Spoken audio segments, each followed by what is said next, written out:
चाचा नया वीडियो के लिए बेल आइकन दबा दे तो नहीं लोग। हाँ बे दबा दे तो काहे टेंशन ले रही तू इतना।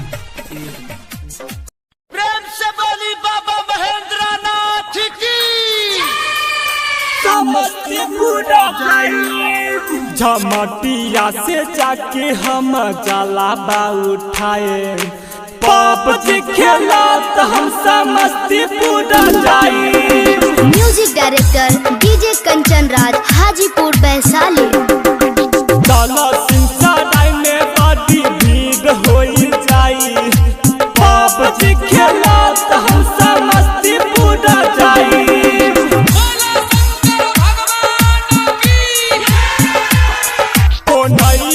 के बाद नहीं तन को बुझाई पाप जी खेला तो हम समस्तीपुर जाई।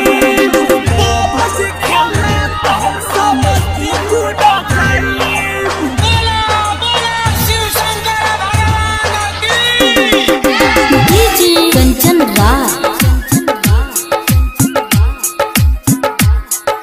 नीम चौक चौसीमा वैशाली।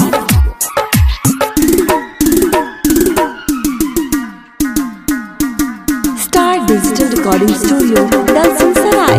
हडली है दुख बाबा सबके चल रे नाचत झूमत सबे भाई तू चल रे।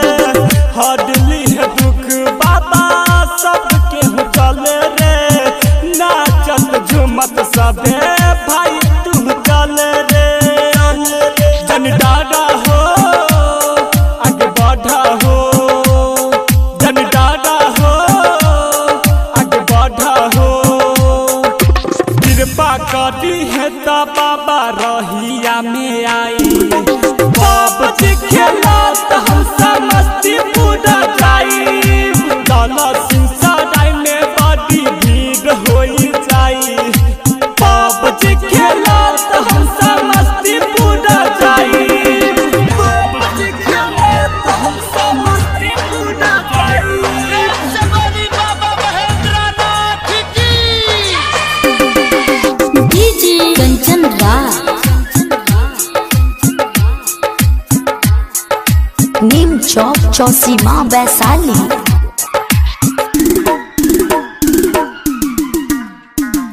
Music by Rajiv J. K भी जाला बाबा लागे खुश हो जाला मिथुन रोहित भजन उनके ही गाला। जे भी जाला बाबा लागे खुश हो जाला मिथुन रोहित भजन उनके ही गाला। बट महिमा महान जन सकरो जहान बट महिमा महान जन सकरो जहान। संतोष गोविंद संगे संगे जिगर होरिल जाई पाप जी खेला तो हम समस्तीपुर जाई। दलसिंहसराय में बड़ी भीड़ हो जाई पाप जी खेला तो हम समस्तीपुर जाई। Star digital recording studio Dalsinghsarai.